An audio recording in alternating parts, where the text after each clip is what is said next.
Hey everyone, Dr. Davis here. Today I wanted to talk to you guys about a ridiculous article. And I'm starting to see a trend with this, you guys. I don't know what the heck is going on, but Times Magazine produced an article yesterday saying, what if ultra-processed foods aren't as bad as you think? Like, what? What are you talking about? This is stuff that, a lot of doctors like me, we've been trying to, we've done a really good job of educating our patients on this stuff. And it's just common sense, you guys. Like, when you see something like this be published, you have to ask yourself, who the heck is funding this magazine? Like, I'm gonna look into it and kind of see, like, who the heck is funding Time Magazine? Because this is just absurd that they're trying to normalize garbage food, junk food, all the crap that these food companies in America are producing that are making people sick, that are causing metabolic disorder, that are creating obesity in our country. And the fact that they're trying to normalize this stuff is absolutely absurd. So I'm gonna go through this article with you guys. We're gonna talk a lot about what actually makes processed foods so bad for you. So if you're someone who's just like, I've known this for a while, but I don't really know why, stay tuned. I'm gonna get into all those horrible ingredients that are in a lot of commonly found foods nowadays. And we're gonna, dig into that, and you can just, have an idea of what the research actually says, which is very profound. This is just absurd. I cannot believe somebody published this. And the fact that, okay, you guys, it gets worse. Because it's talking about a dietitian who is stating this stuff. I mean, like, what the heck are they teaching people in, nutrition school? Because if a registered dietitian is telling people that ultra-processed foods, not just minimally processed, but ultra-processed foods, which are basically, all the ingredients are created in an industrialized factory. Like, you get things like seed oils and carrageenan and all these horrible ingredients in our food that are causing gut issues. For those of you who have never watched my channel before, I specialize in chronic gut issues. There's so many things that wreck the gut. The gut is the hub for all other health issues. If your gut is destroyed, you're gonna have hormone issues. You're gonna, you could potentially get autoimmune disease, because that is where autoimmunity starts, is when that gut lining breaks down and you get what's called leaky gut. Mental health starts in the gut. There's bacteria in your gut that produce those happy chemicals like dopamine and serotonin that make us joyful and happy and in a good mood. They're produced by gut bacteria. They're stored in the gut. A lot of people think it's a brain issue.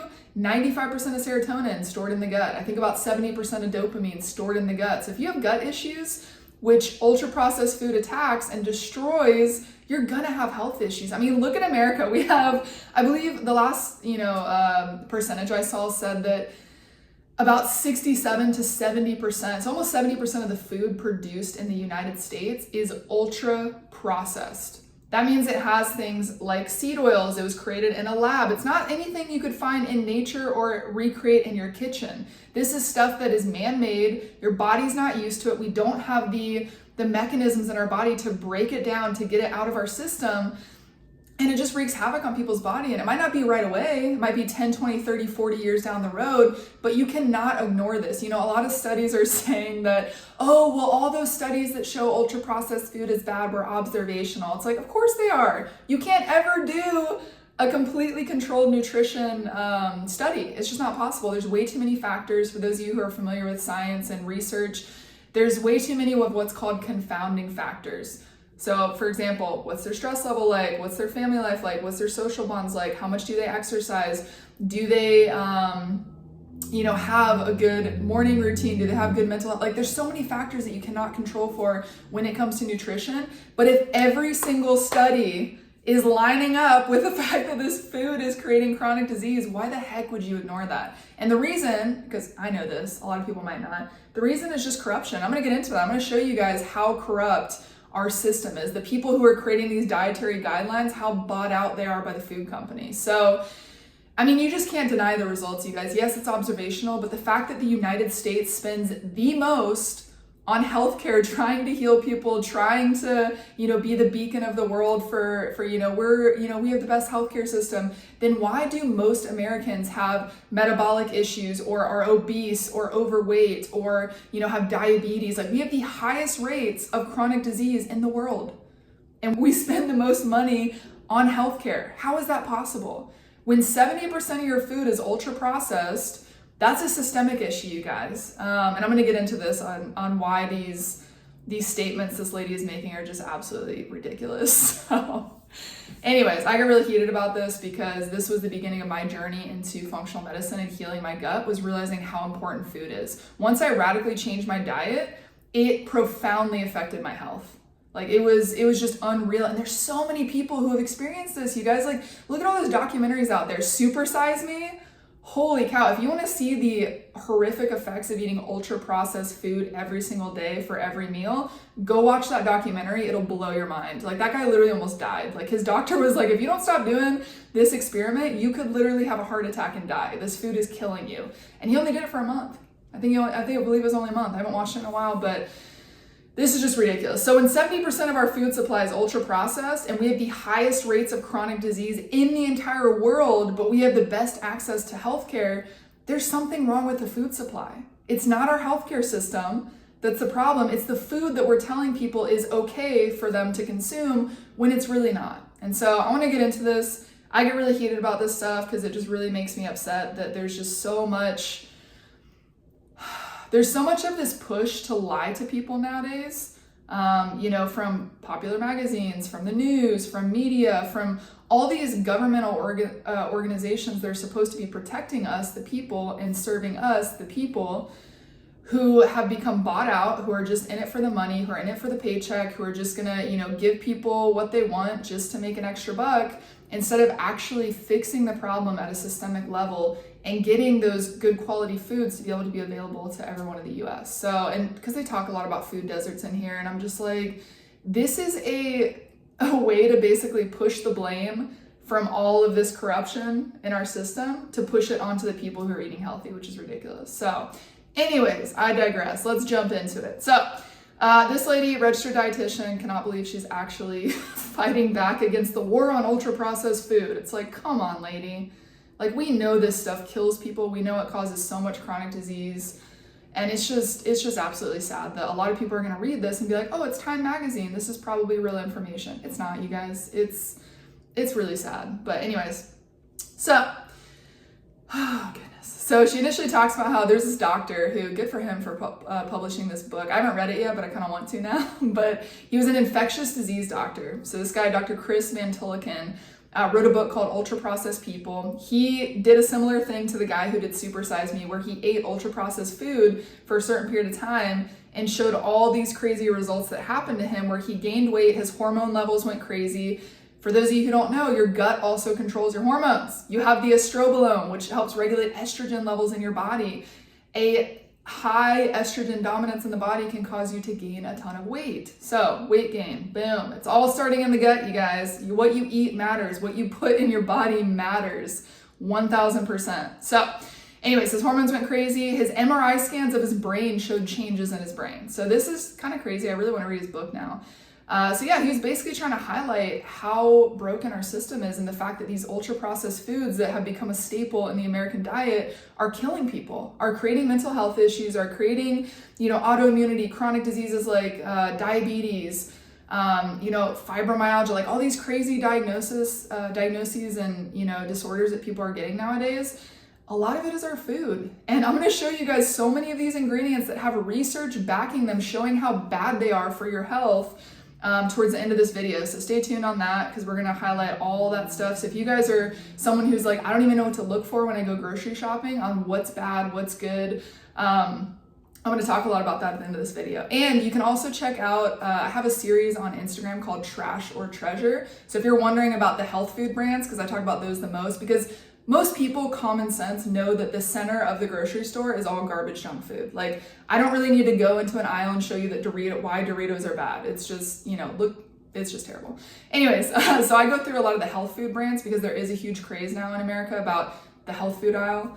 Most of them are trash, you guys. And I go over specifically why these ingredients are bad for you. So check out that series. I've got, probably over like 30 episodes on there. But yeah, anyways, we're going to get into this. So this guy wrote this book, and now this lady in Time Magazine is like, well, this is just, it's over sensationalizing processed food. And it's just, no, it's not. Like, look at all the areas in the country where people eat primarily processed food. Extremely overweight, diabetes is rampant, chronic disease is rampant, energy levels are rampant, it's like dips in energy, people, getting chronic fatigue syndrome, all that stuff. This stuff is not good. Food is medicine if you use it correctly. Like if you put good stuff in your body will produce good things that give you energy, that give you vitality, that give you longevity, that reduce inflammation in the body, because that is the root of all chronic disease is inflammation.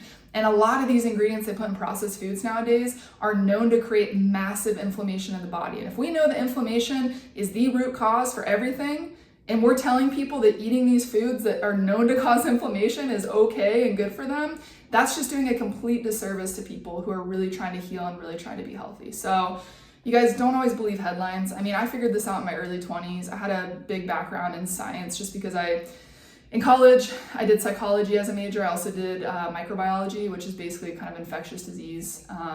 Both are extremely research heavy. So we learned how to pick apart articles, what's the best kinds, what's the worst kinds. So I figured this out early on, that a lot of this stuff, there's a lot of money behind people buying into certain information. If you're sick for the rest of your life, you need drugs the rest of your life, you are a constant patient, a constant moneymaker for pharmaceutical industries. And now granted, there are a lot of drugs that are really, life-saving for people, and they're amazing. And I'm not trying to discount what, Big Pharma has done in terms of helping those people. But I mean, especially in the last 3-4 decades, they're for profit now, you guys. A lot of it is just how much money can we make off sick people. There's all these, there's all sorts of overlap between the FDA and these big food companies. And there's lots of documentaries on that if you guys want to go watch those. There was a really good one. I can't remember the name of it off the top of my head right now, but I'm sure it'll come to me as we're going through this. But it went through the overlap of how, people who used to work for Tyson or Purdue Chicken, which are some of the biggest chicken companies in America, they ended up going on to become, the heads of the FDA or the CEO or the vice president, or, big level jobs in government. And this is what happens so often, you guys, is people go into this because they're trying to help out these companies to make more money instead of actually protecting the people. And there's also, thousands, tens of thousands of chemicals in our food supply that are unregulated by the FDA. So a lot of this stuff gets passed through and it's yeah, whatever. And then, 20, 30 years down the road, we figure out it's actually bad for you. Like food dyes. People are starting to realize that those are terrible for brain function, especially in kids. And then you wonder, the skyrocketing of ADHD in children, a lot of that is because of what's in their food, All right.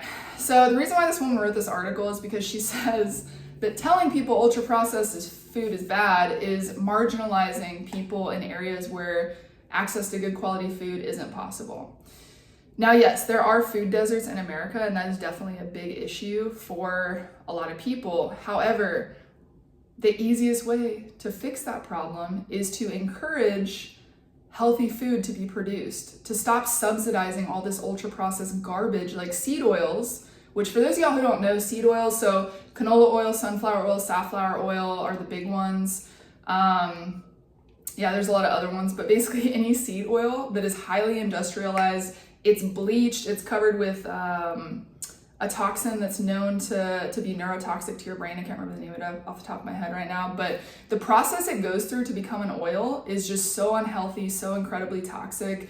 This stuff is shown in research to decrease the hunger signal in your stomach. So you end up eating more and gaining more weight. And there's a study on that I'm going to go through in a second, but it's shown to cause you to gain weight, to decrease that hunger signal in your stomach, to create massive chronic inflammation in the body that can lead to things like diabetes and heart disease and atherosclerosis and all that stuff. So this stuff is toxic. It's found in almost every food. Even the health food aisles, most of them are seed oils. Dairy alternatives filled with seed oils, just a seed oil soup. So if you're drinking oat milk, if you're drinking almond milk, get a good brand, because most of that stuff is complete garbage and it's gonna wreck your metabolism. And once your metabolism goes, everything else goes. It's we don't wanna mess with how our body was designed to function, and it was not designed to function with ultra-processed food. It was designed to digest and absorb real food, real nutrients.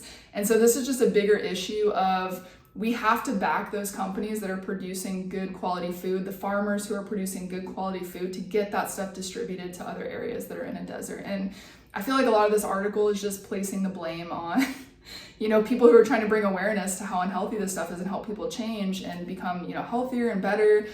instead of actually addressing the real root cause, because this is what I focus on in all my videos, if y'all haven't followed me before, is the fact that we're not supporting what's actually healthy for people. So this is a bigger issue, but yeah, so she's basically saying, you know, a category that includes everything from vegan meat replacements and non-dairy milks to potato chips and candy. How can this entire category of foods be something we're supposed to avoid?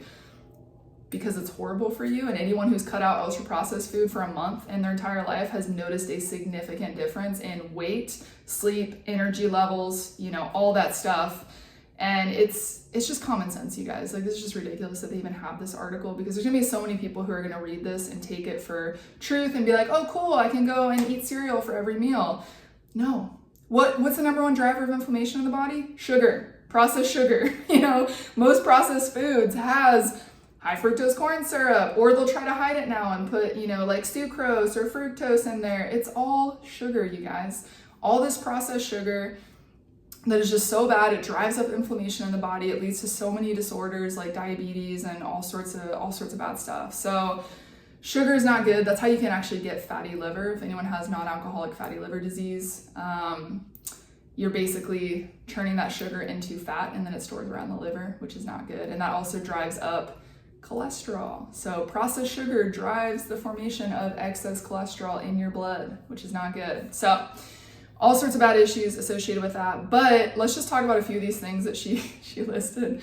First of all, vegan meat. Has anyone ever read the back of the ingredients of the Impossible Burger? I think it's like something like 40 or 50 ingredients. That thing is not healthy. You guys just eat real meat. Just stop eating the fake meat. That stuff is literally just a chemical soup of garbage.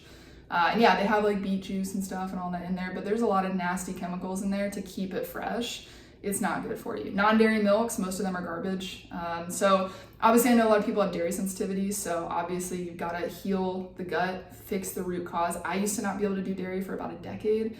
Once I healed myself, now I can drink milk every day, and it's amazing. So you got to get to the root cause, guys. Why can't you do milk? Because all those fake milks, oat milk, worst thing for your blood sugar. It spikes the heck out of your blood sugar. Most of it is like half canola oil, so you're basically just drinking seed oil soup with a little bit of oats and water. It's disgusting. Like, if you guys go read the ingredients for Oatly and all those big brands, it's seed oils, oats, water, and then all these preservatives and stuff to like keep it the consistency of normal milk. So this stuff is horrible for you guys. Potato chips, candy, obviously, yeah. So I get kind of what she's saying of like, well, you can't group cereals and candy in the same category and say that they're equal in the body. They, in a lot of ways, they actually are. So anyways, so yeah, this is just absurd. Oh no. Okay, so it says this dietitian, for a month, she did 80% of her daily calories from highly processed foods. Ooh, which apparently is not much more than the average American. Oh, that's disturbing. All right.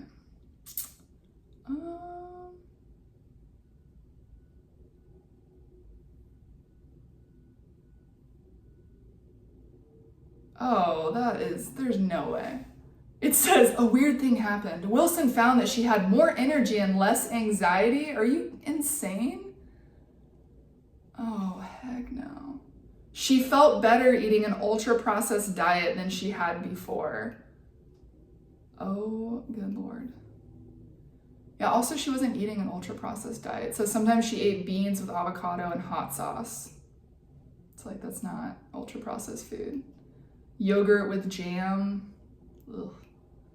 Chicken sausage with veggies and tater tots. So she wasn't really eating ultra-processed. She was eating like slightly processed, but like, come on, there is no way this lady felt better after eating ultra-processed food. Like, find me one person who's just like, oh, I feel so much energy once I, pound a burger and fries and some Coke. Like, no, you're having a huge crash in the middle of the day and needing a nap after that. There's no way.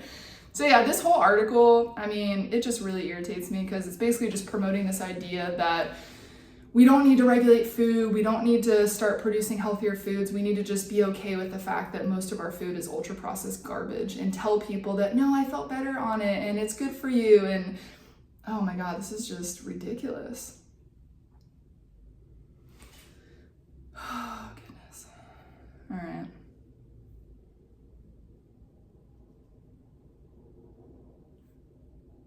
She says, Ultra-processed foods have been unfairly demonized and can be part of a healthy diet. Like, get out of here. Who gave you your dietitian degree? Good Lord.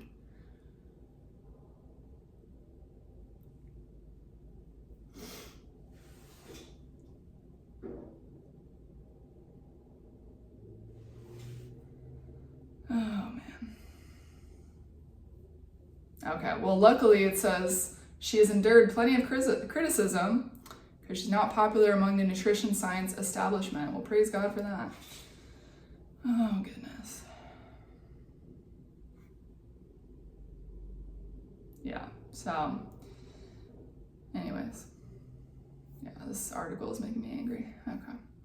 So, y'all can go read this for yourselves. I honestly think it's like one of the dumbest things ever written by Time Magazine. But again, I don't really read Time Magazine very often, so maybe there are dumber articles in there too. But I'm just seeing this as a trend lately where people are trying to, trying to normalize garbage food. Garbage food that's known to create, heart disease, mental health issues, even there's a big link with cancer as well. But again, you guys, yes, all of these are observational studies. You can't have a nutrition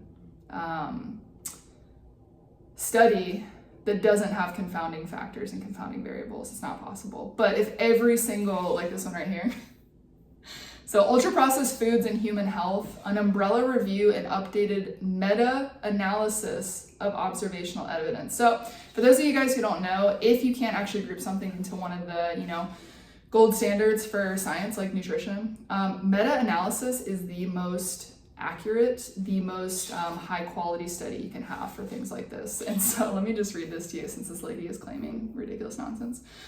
This is the conclusion from this article, right? High ultra-processed food consumption is associated with an increased risk of a variety of chronic diseases and mental health disorders. You guys, this stuff affects your brain. If it affects your gut, it's going to affect your mental health. Mental health, a lot of those issues start in the gut. And I know there's obviously other things that create mental health issues like PTSD and trauma and all that stuff. I'm not talking about that. I'm talking about people who kind of get depression and anxiety out of nowhere and it doesn't make sense, or panic attacks. A lot of the times it's their gut health. I've seen this so many times with people I work with. Once we heal the gut, depression, anxiety significantly goes down or completely goes away altogether. I even had a patient whose panic attacks, she was having them all the time. They're completely gone now after like 3 months of working together. So this stuff is highly, highly correlated to mental health. And it says, at present, this is the key part, guys, not a single study, this is a meta-analysis of tons of different studies, not a single study reported an association between ultra-processed food intake and a beneficial health outcome. Not a single study showed beneficial health outcomes for people who eat mostly ultra-processed food. Not a single one.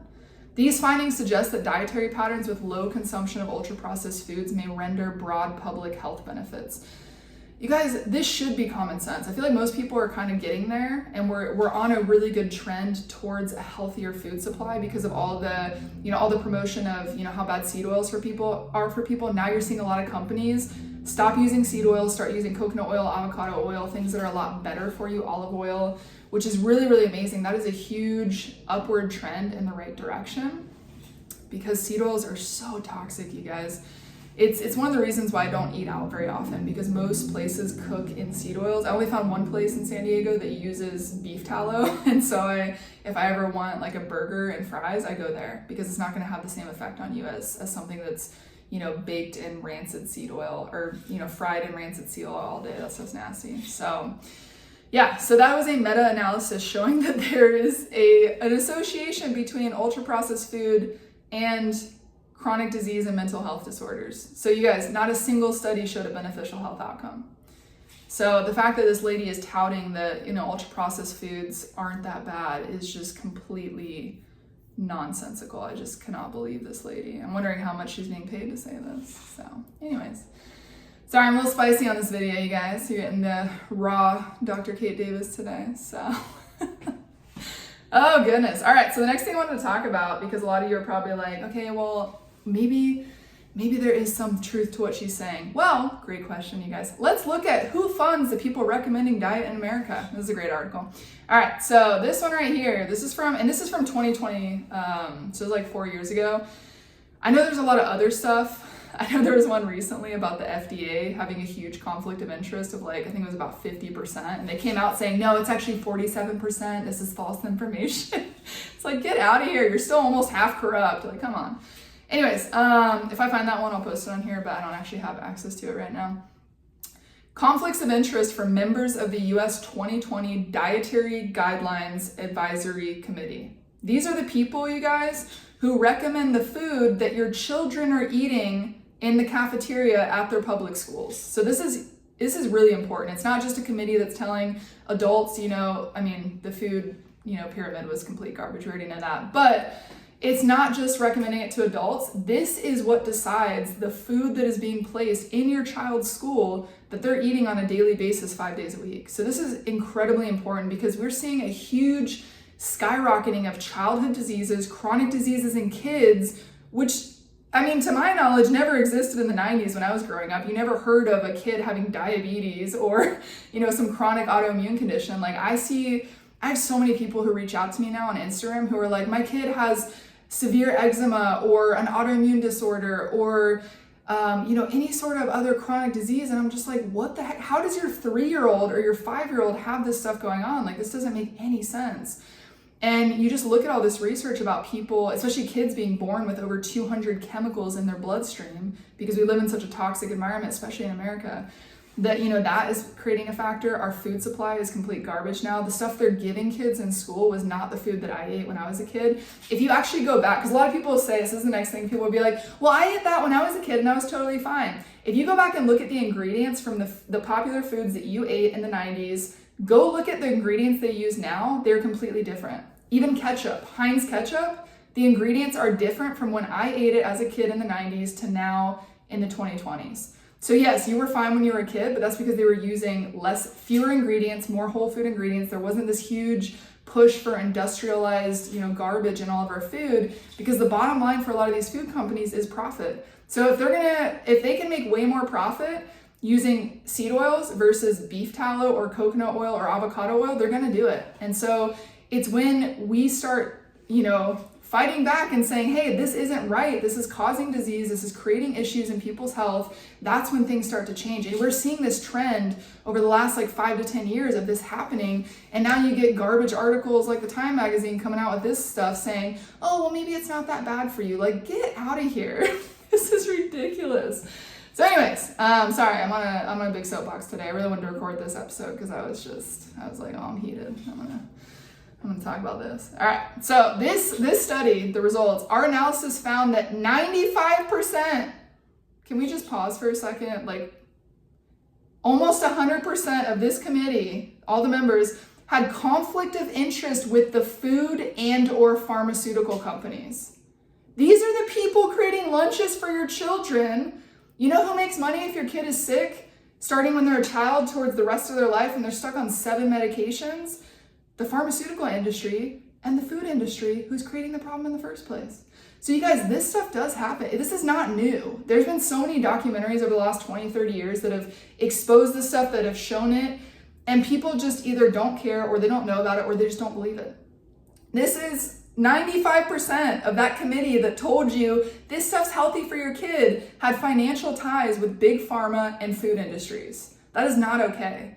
And so this is just absolutely absurd. This was in 2020, so it's pretty recent. And goodness, it's like you wonder why during COVID, when they weren't pushing, hey, we know that healthy food improves your immune system and makes it more likely for you to fight off infection, let's maybe promote that. That's why you never saw that on the news. The news is also, I think at least 50% of their funding comes from pharmaceutical industries. That's why almost every commercial is about, have you heard of this drug? Ask your doctor. Here's the 30 side effects that we're gonna just slowly whisper as we watch someone walk on a path with lovely music playing in the background. So nobody ever talked about this, and it's because there's so many financial ties to people getting sick. It's disgusting, and that's the downside of, yeah, that's the downside of America, is we're so heavily focused on making as much money as possible, and not in every industry, but primarily the food industry. There's a lot of governmental corruption. There's way too many lobbyists, allowing laws to be passed that are subsidizing garbage food and not supporting the farmers who are making good quality food that are going to keep people healthy. So that's why you have food deserts in certain areas of the country. So it's like we need to put the money that we have towards nutrition and health in our government towards the stuff that's actually going to make people healthy. But that's not the case. And you just see this corruption from everywhere, So yeah, that is profound. 95% of the committee is bought by big pharma or the food industries. That's disgusting. And that's the stuff they're recommending your kid. Oh, it's totally safe. Developed by a committee of dietitians and nutritionists. It's like, no, because they're paid off by the people who are like, hey, if you feed this to the kids, they get sick, they need a medication for the rest of their life, we make a ton of money off them, they're a lifelong customer. That's disgusting. That's horrible. I can't believe that this is actually a thing. And these are the people who are on the advisory committee from 2020 up until 2025. So these are the same people who are still on the committee telling you what's good for your kid, what they should put in their body. Oh, this is totally safe to have in the lunchroom. This is complete crap, you guys. Like, this is not what we should be doing for our kids. But yeah, so I just wanted to share that with you guys because I was really shocked by that information when I found it, but not really because I'd already, learned a lot of this stuff, years ago. I just never really dove deep into it until I started learning more about, diet and why it was so important. So anyways, I digress from my soapbox for a second. Another thing too, and I talk about this in one of my previous videos, you guys, med schools, most of their continuing education is funded by pharmaceutical companies. So I talk about that in, I think, my first video that I posted on YouTube. But also most med schools got rid of their nutrition programs. So even doctors nowadays, they don't even know a lot about nutrition. And even the stuff they're taught in school, it's like maybe a semester, if they even still have it in there. But a lot of the big medical schools have taken nutrition out of their program. And I know, a couple MDs who told me they didn't really learn that much nutrition and they were kind of frustrated by it because they want to be able to help their patients. They want to be able to see them get better. They just didn't really get training in that. And so this is why it's so important, if there's any doctors watching this video, that you have to continue learning after you get out of med school. That's where the real learning takes place. It's not in the classroom. It's not like, yes, the stuff you need to do your job, but the stuff you need to actually help people and prevent diseases later on, that's the stuff you learn by continuing to read books, to watch documentaries, to research this stuff, to go to seminars, go to webinars, continue educating and learning so you can give your patient the best possible outcome to where they're not stuck on a drug that has multiple side effects that they need another drug to counteract, for the rest of their life. The goal should be, hey, if you need this metformin for a short period of time to help get your blood sugar back down, while you're on this, because we don't want to be on it forever because there's a lot of side effects to metformin long-term use, let's focus on eating healthier, basic daily exercise, just go for a 10-minute walk every day, start there. And all this other stuff that you can do to help them, why not start there? And then use it as like a crutch that they're eventually getting off of so they're not stuck on this medication for the rest of their life. And that's what a lot of European countries do, what a lot of other countries do, because they're actually focusing on fixing the person and not making money off of their sickness for life. So anyways, that's a whole nother rabbit hole to go down. But med schools aren't taught this stuff anymore. So even a lot of doctors who are really well-meaning, they don't really know what to recommend to their patients to get them better naturally. And a lot of times they're kind of stuck because they're not allowed to do that. So if you work for a hospital, they have regulations on how you can practice medicine now. That's why I didn't go to med school, because I shadowed a ton of doctors between high school and undergrad. Most of them told me it's not what it used to be. You can't practice the way you want to anymore unless you eventually open your own practice and do private practice, but that takes forever, it's hard, because you're kind of under the thumb of the hospital that you work for. And if you don't do what they want you to do, if you don't treat the patients the way they're recommending, they'll fire you. So I had a lot of doctors tell me that, who are older, who are in like their 60s and 70s, and I was like, oh wow, that's horrifying. Because you grow up thinking like, oh yeah, like going to med school, you're gonna learn how to heal people, how to fix them. And yes, if you need surgery, if you have a traumatic accident happen, number one place I'm going to is a hospital.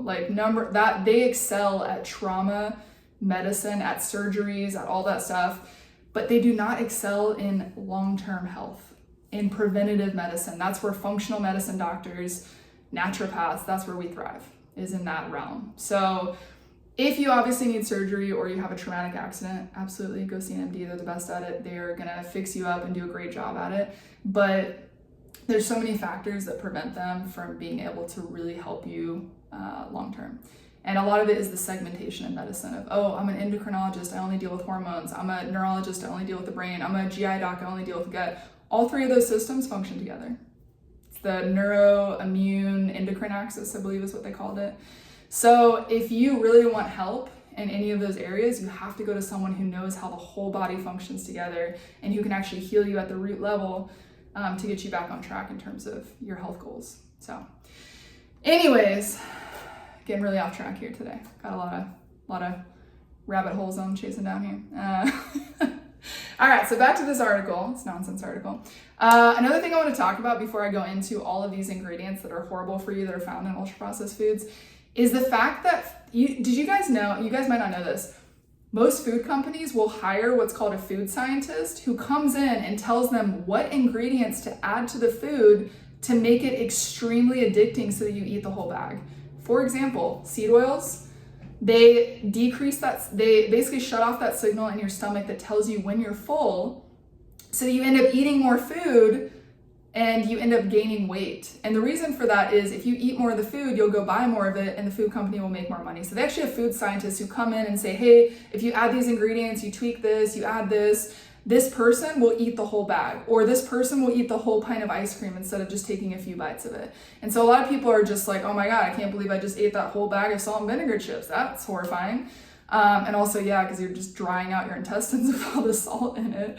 But it's because it's designed to do that. So that is the other big issue with ultra-processed food. All the ingredients in it are there to make sure that you eat more than you're supposed to so that you go back and buy more and they make more money. So that's a huge thing, you guys. Food scientists are a thing. They probably make a ton of money. I don't know how they sleep at night, but again, anyways, I digress. All right, so let me just show you something about seed oils before we dive in. I have a lot of windows up, you guys, so it might take me a second to find it. Oh, here it is. Yeah, so this one is called the acute effect of oleic or linoleic acid containing meals, seed oils, on appetite and metabolic markers. So this was in overweight or obese individuals that they tested this in. Oh goodness, yeah. So they basically said that high seed oil meals increase ghrelin, which is a hormone that encourages you to eat more food. So this was coupled with a significant increase in resistin levels, which impairs insulin signaling.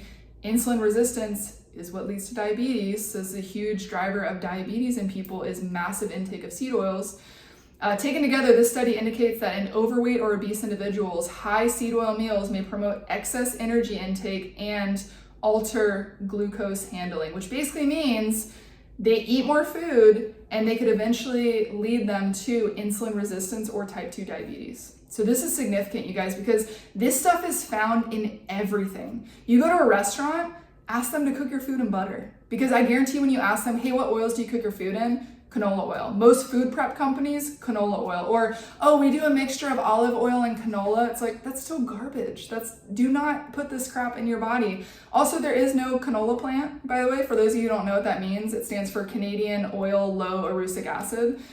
It's from like what's called a rapeseed plant. So canola isn't even a plant, it's a seed. They just didn't want to call it seed oil, so they changed the name of it and made it sound better. So you guys, if you go to a restaurant, ask them to cook in butter or coconut oil. And if they don't have either of those, just ask them to cook your food without oil if it's possible. Because this stuff will cause weight gain, will create metabolic issues. Metabolic issues drive so many chronic diseases, including cancer. So there is a huge, significant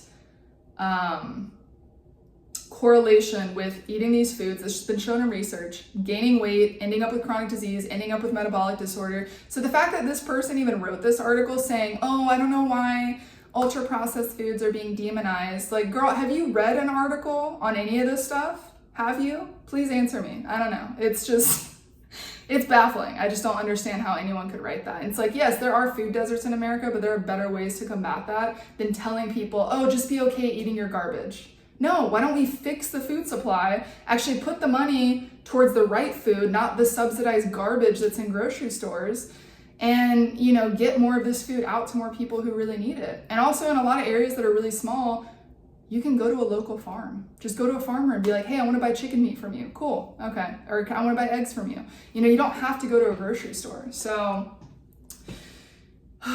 anyways, just wanted to go over that. All right. So let's dive into, oh, here's another one on seed oils. This one's on soybean oil, which is found in a ton of foods for those of y'all who don't know. So this one was actually really funny because it was published by WebMD, which I was really proud of. I was like, good for you for finally admitting that this stuff causes a lot of issues. So I've had a lot of people, or not a lot of people, but a few people message me saying, oh, my doctor said that leaky gut is a myth and that it's not a thing. That's complete garbage. They even talk about leaky gut in this thing, and so I'm like, okay, WebMD is admitting it's a real thing. If you read research, the reason why a lot of doctors won't know that that's a real thing, it's called intestinal permeability. So you look for increased intestinal permeability, that's leaky gut. We call it leaky gut because it's easier than, you know, saying 3 words that have like 4 syllables each. So, and easier for people to understand. So soybean oil, which is very common in processed foods, could drive conditions like IBS and leaky gut. I mean, obviously, it's like you're putting an oil that's gone through an extremely high temperature process to break it down into a disgusting sludge, and then they have to deodorize it, and then they have to dye it because it comes out as this disgusting sludge with a nasty color, and they're adding all these chemicals to it, and so that it looks appealing in a bottle at the grocery store, and then putting it in there, and you're telling people to cook their food in this absolute garbage that's already oxidized, that's already known to cause inflammation, that we already know causes weight gain and metabolic dysfunction.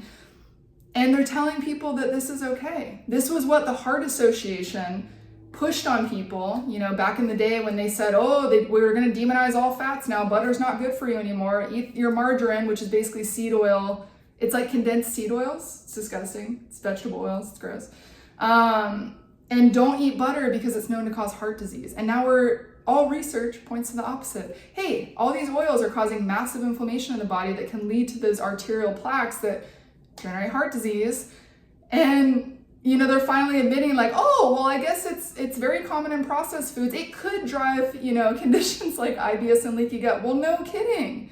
You're putting a bunch of chemicals in this food and telling people to ingest it. Of course, it's going to destroy that gut lining and create issues.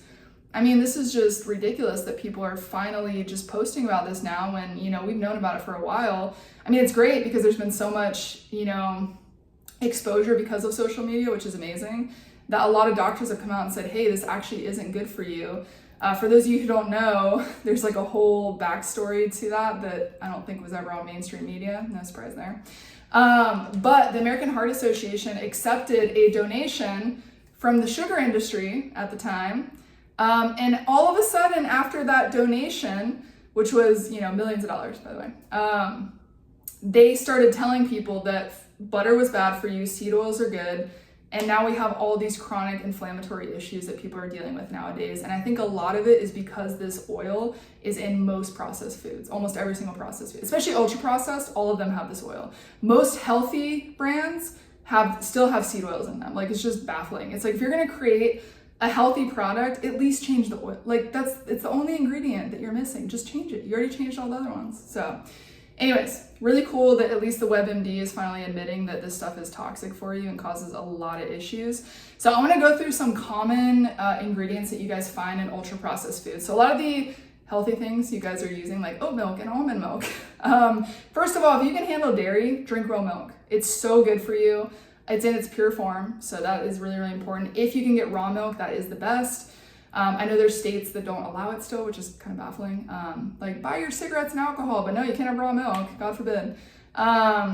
Anyways, so raw milk is the best. Try to find a local farmer if you can. Local is always better, but if not, it's okay. Go to the store and just look for A2 milk. It's from a specific type of cow. It just has less of the protein that irritates people's guts and creates that inability to digest dairy. So, all right, so carrageenan. This is one that's found in a ton of foods. So keep an eye out for this one. This one's really, really bad. There's an article that's called Digestive Fate of Dietary Carrageenan, Evidence of Interference with Digestive Proteolysis, so basically being able to digest your food, and Disruption of Gut Epithelial Function, leaky gut. So basically it's showing that this stuff creates a ton of gut issues. And remember, we talked about how the gut is connected to your hormones, connected to your mental health, connected to so many systems in your body. It's affecting your digestion and your ability to absorb nutrients, because if that gut lining gets destroyed, you can't absorb anything. So all those people who are taking all those supplements and, you know, trying to heal, it's just going right through you and creating really expensive pee and really expensive poop. So this is one of the ingredients that's found in a ton of ultra processed foods. So it's not always the food that is the problem. It's all the stuff that they add to it to stabilize it on the shelf or to make it look nicer so it doesn't separate, like those caking agents and preservatives, or that gives it a longer shelf life. That's the stuff that wrecks your gut. That's the stuff that wrecks your hormones. That's the stuff that causes weight gain. That's the stuff that completely just destroys your health and leads to these chronic issues. You know, maybe not immediately, but 10, 20, 30 years down the road, you're going to be in a bad state. And we're seeing this in so many areas where as the consumption of ultra processed food goes up, chronic disease goes up. It's a huge correlation in all these studies, like that meta-analysis I showed you earlier. So you can't deny this stuff. It's just ridiculous that anyone would even suggest otherwise. So carrageenan, definitely not good. Another big one is actually sucralose. So I know a lot of people are like, oh, it's a healthier alternative or a sweetener. No, it's not. So there was an article that came out saying that sucralose, a chemical found in popular 0 calories, so always be wary of 0 sugar, 0 calorie drinks. They usually have toxic stuff in them that completely wreck your metabolism, and in this case, your DNA, so that's lovely, has been shown to cause DNA damage. Damage to your DNA. What also causes, what also arises from DNA damage? Cancer. So huge no-no. So again, it says raise the risk of cancer and cause leaks in the gut lining, leaky gut. The root cause of all autoimmunity is leaky gut. So you're basically risking getting an autoimmune disease later on because of leaky gut, having massive digestive issues, which can affect your mental health, which can affect your hormone health. You look at like the rise in infertility issues. It's a lot of that is hormone dysfunction is caused by gut issues and liver issues primarily. So that's what I see with a lot of people. Fix those organs and all of a sudden they can have kids again, or their PCOS gets better, or their periods get better, all those things. So this was a study from North Carolina State University, but yeah, it causes damage to your DNA, which will absolutely raise your risk for cancer. And then it goes on to say previous studies have shown a wide range of adverse effects from sucralose, including dysbiosis, which basically means the good bacteria in your gut are being damaged and wiped out, which allows the overgrowth of other infections like fungal infections, candida, which causes massive energy tanks in people. So people with chronic fatigue syndrome almost always have that. It also can allow parasites to grow in the gut. It can allow all sorts of bad bacteria to overgrow. And that's when you get things like belching, burping, stomach pain, massive bloating after you eat, all sorts of bad stuff like SIBO. And alteration of blood glucose and insulin, chronic disease. What is the biggest driver of metabolic issues is anything that's going to affect your body's ability to use insulin to shuttle sugar into your cells. So insulin breakdown is what leads to type 2 diabetes. So anything that's going to affect that system, I would highly recommend staying away from. Sucralose is used in a ton of ultra processed foods, specifically drinks. Anytime you see 0 calories, 0 sugar, do not drink it. It's got something in it that's just going to wreck your hormones, wreck your metabolism, wreck your body. It's not worth it. So yeah, and then it goes to say, specifically the research found that a metabolite of sucrose is genotoxic. So that there was a specific metabolite, so something that breaks down in your body that causes damage to the DNA, which is horrifying. And yeah, this thing can lead to cancer. Of course it can. Sucralose is also shown to cause leaky gut, which is precisely as awful as it sounds. And this isn't the first study to identify the risks from the chemical.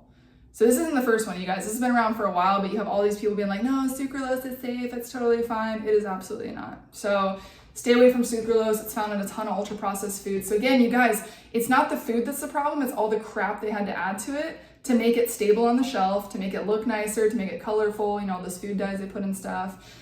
Here's another one, speaking of genetic changes in the body.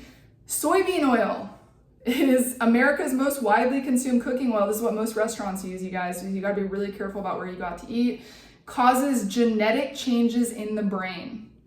So we're not only affecting our genes with sucralose, but we're also affecting our genes with soybean oil, which is horrifying. So again, anything that's going to change your genetic expression can lead to cancer, can lead to all sorts of other stuff. So stuff is bad. We do not want to be putting this in our body. But yeah, it said it could potentially impact neurological conditions like autism, Alzheimer's disease, anxiety, and depression. So really bad stuff, you guys. Stay away from seed oil, stay away from sucralose, stay away from carrageenan. Another big one that a lot of people don't know about. So are you someone, this is a great question I ask people, who has gone to Europe and you're like, oh yeah, I ate all the bread, I drank all the milk, I lost weight, I walked everywhere, and I felt great. I can't eat bread in the US, but when I go to Europe, I can eat all the bread I want. I was one of those people. Before I truly healed my gut and figured out what was wrong with it and fully resolved those issues, I lived in Europe for 3 months. And I was so afraid to eat bread, you guys. Like every time I did, I would bloat up for like 5 to 7 days. It was horrible. But I eventually got to the point after a month where I was like, okay, I'm gonna try the bread here, see how it goes. 0 issues, 0. So I thought I was gluten sensitive. No, I just had, it's the quality of our food, you guys. Quality is so much more important than what you're actually eating, what diet you're on, all that stuff. And the problem is that America has so much, I believe Europe bans about 80% of the chemicals that we put in our food, which is horrifying. So that's why people can go to Europe, they lose weight, they feel better, they have more energy, they don't get GI distress when they eat the foods there, because one of the biggest things people don't know about is that in America, when we fortify our grains, you always see like it'll say enriched wheat flour. And you're like, oh, that sounds lovely, enriched. No, it's not good. They basically strip it of nutrients the way they produce bread in the US to allow more production of it, so more volume so they can make more money. And then they add it back in the synthetic form. So one of these is a toxic iron added to our food. So a toxic form of iron is in all the bread products in the US. Most countries actually in the world, as you look at this map here, Canada, the US, even Mexico, which is kind of surprising, South America, Australia, most of Africa. Wow, that's surprising. But nowhere in Europe except for one country, and I can't tell which one that is. It's a small map. I think it's the UK. That's what it looks like. But yeah, so we fortify our nutrients. We have this toxic iron in there that's called ferrous sulfate. And there's actually a study showing ferrous sulfate supplementation causes significant gastrointestinal side effects in adults. Significant. A systemic review and meta-analysis. Remember we talked about how meta-analysis is one of the best forms of studies across observational, something that you can't, define in a specific category of like the gold standard of, research. A meta-analysis showed that ferrous sulfate, which is added to pretty much every bread product in the US, causes significant gastrointestinal side effects. You wonder why there's so many adults in the US who have GI constipation, diarrhea, IBS, bloating, belching, acid reflux, all this stuff that people deal with. And then what's downstream from all those gut issues? Hormone dysfunction, infertility, PCOS, horrible periods, mental health disorders, brain dysfunction, so brain fog, headaches, migraines, all this stuff that people are experiencing in the US that's virtually nowhere in Europe. I don't think I met a single European when I was living there who had gut issues, because they don't, and this isn't just the only thing, this is just one ingredient I'm pointing out, but also the forms of B vitamins that they enrich your wheat flour with. Did you know there's a genetic mutation called the MTHFR mutation that almost half the population cannot convert the forms that they put in our bread into the proper usable form in our body? So they don't put the methylated forms of these B vitamins, B6 and B12, into our food supply. They put the other form that half the population cannot convert. And so then you end up with a ton of GI issues because you have all this toxic form of a B vitamin in your body. Most supplements have the toxic form. So you always want to look for the methylated B vitamin. There's a great company called Thorne with an E at the end that does a really good job with methylated B vitamins. So that's a great place to get them if you are doing a B vitamin supplement. If it doesn't say a methylated methylcobalamin for B12 or the methylated version for B6, throw it away and go buy the other one. Unless you know that you don't have that genetic mutation, then you're probably fine. But just something to know, there's all this stuff added into our food and all these reasons why our body can't digest it that people just don't know about. So grains in the US, man, I would stay away from them as much as possible. Like I always tell people, once you're healed, once you're healthy, live by the 80-20 rule. 20% of the time, go out and get pizza or, croissant or bagel, whatever. But 80% of the time, you better be staying away from this stuff because it causes massive damage to your gut lining. And most of the time, you guys, when you're like, oh, I don't have any of those symptoms, it doesn't mean you're healthy. Most people don't have symptoms until a disease is already like 60-70% progressed, and that's when they start feeling something. For example, when I first got gut issues when I was 24, they didn't start out bad. I didn't have symptoms most of my my childhood and early adulthood, but once I did have symptoms, they were so severe and came out of nowhere that I was like, what the heck happened? What did I do? Like, I literally could not go to the bathroom for almost 2 weeks. Like, I was on Miralax for 11 of those days, nothing. And that is not normal, especially as a 24-year-old who's healthy and fit and like working out, and I felt good, but all of a sudden all that stuff caught up to me, and then boom, it was like everything just shut down at once. So, and obviously I was very blessed to have met the right people who led me in the right directions where I didn't have to go on a drug, didn't need surgery, and I healed it naturally, but it took a long time to figure it out. And I had a massive parasite infection. That was the last thing that I figured out that truly healed my gut and got me back to the point where I could eat bread and drink milk again, which I was super stoked about. So lots of terrible ingredients in our food, you guys, lots of research showing how terrible it is for you. So I think I had one more. Yeah, here's just a multinational cohort study. Excuse me. I've been talking a lot today, so my voice is going a little bit. Consumption of ultra-processed foods and risk of morbidity of cancer and cardiometabolic disease. So obviously it's showing a big correlation. So our findings suggest that higher consumption of ultra-processed foods increases the risk of cancer and cardiometabolic multimorbidity. So basically heart attack, stroke, any sort of cardiac issues in people. So you guys, there's all this research. I mean, I have so many articles pulled up right now for this topic. Yeah, and then there's another one, ultra-processed foods. This one's from, this year, 2024. Linked to heart disease, diabetes, mental disorders, and early death. So you guys, this stuff, there is no amount of ultra-processed food that is going to be good for your body. Zero. Now, obviously, I know that it's not always possible if you're busy, if you're in grad school. Like, obviously, when I was in grad school, I did not eat the best. I tried to cook most of my food. I eventually got to the point once my gut started getting better where I started cooking all my food, and then I got busy again and I had to kind of, eat out sometimes.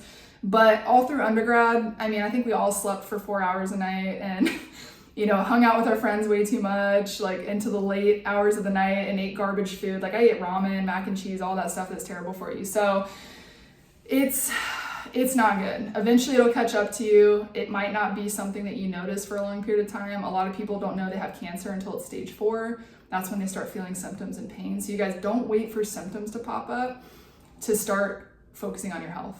Don't be like, oh, I don't have any health issues, I can eat whatever I want. No.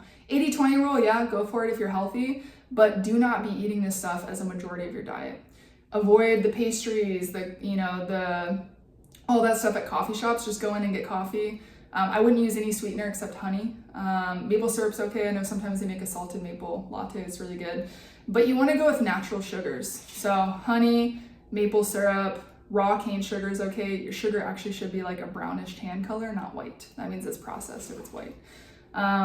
So yeah, do the best you can, but there is no amount of processed food that is going to be good for your body. Like, it just doesn't exist.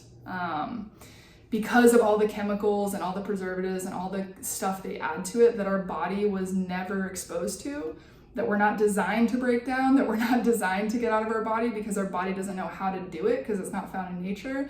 You guys, the farther you go away from nature, the closer you come to chronic disease. So always go for whole foods, always go for regenerative meat, find local food is always better. It's going to have way more nutrients. I think the average food travels like 1,500 miles in the US, which means it loses most of its nutrients by the time it hits the grocery shelf. So if you have farmers markets in your area, go to farmers markets, buy your produce there. I know it seems like it's more expensive in the moment, but it's going to save you so much money down the road, because most people, when they're retired, they go bankrupt because of medical bills they can't pay. So pay more for your food now so you don't have to pay later.